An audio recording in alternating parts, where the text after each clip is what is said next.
I spoke about risk. Skills is a really big issue, and there's a couple of areas where I think I'll come on to it in a few minutes' time about skills, but we need to make sure we don't de-skill police officers. We need to make sure that the workforce modernisation programme enables people to get experience in practising their work. And very often, police officers are not getting sufficient experience to become skilled in certain areas. Professional judgment is very much related to risk as well. Police officers have to learn how to use professional judgment. They need experience in dealing with a number of different issues so they can make those judgment calls. And they do it on the basis of intelligence, but also their experience as well. Data collection is an absolute given, I suppose, in trying to reduce bureaucracy. And the role that technology has to play is also pivotal. But the one thing I would say about technology, some people were fooled into thinking that you can have lots of disparate processes and IT would be the glue that joined it all together. That's not the case. You need to make sure your processes and systems are right. IT can help you, but they're not going to help you make a system if that system doesn't work in the first place. So IT is there to help, but don't expect it to make a poor system flow better, because it won't do that. So I wanted to come back to partnerships. And this is enormously important because, let's go back. Police can't do everything. They do need to work in partnership, but when the police are always leading those partnerships, you just does ask the question, is that a true partnership if you've got police leading it the whole time? I think you've got to be very clear about the purpose. You've got to build trust, and very often these things are about the personalities and not just about what is sought to be achieved.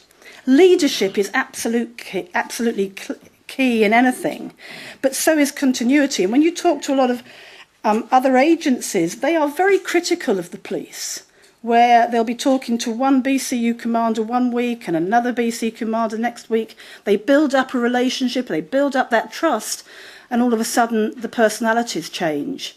So it's very important that there's some continuity as well. But for really effective partnerships, you need to share goals, you need to have shared outcomes, you need to share resources, you need to share your learning together and what works and what doesn't, and you need to share responsibility. But you've got to have clarity about that. And if I just go back to some of the CRDPs and go back to local criminal justice boards, some of them are very good, but an awful lot of them are not very good. And the reason they're not very good is because they're not sharing goals, they're not looking at what the problems are collectively and looking at collectively how they can resolve them. And the fiscal situation that we're going to currently be in is going to present another challenge to partnership working.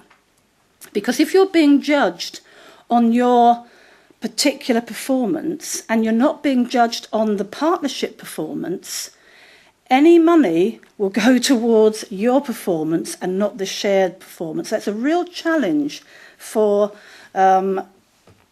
CRDPs and local criminal justice boards in the future in respect of the investment they may need to make in sharing resources and sharing the outcomes as well.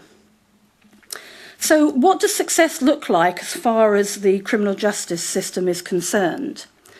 Trust and confidence is important.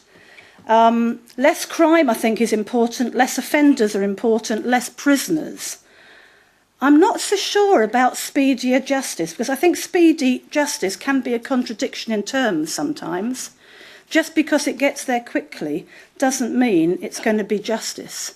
But importantly, you shouldn't be taking longer than is necessary to bring cases to court. The offenders brought to justice figures and sanction detections, again, are another issue, which I think does drive police performance, but also results in some really perverse outcomes, where you're again counting numbers rather than counting the quality. And sometimes it's difficult to separate those things out. Sometimes doing the right thing takes a bit longer, and doesn't get so many numbers, but the outcome at the end can be very effective because you can reduce reoffending and you can also reduce the prison population as well, which would be a decent effect.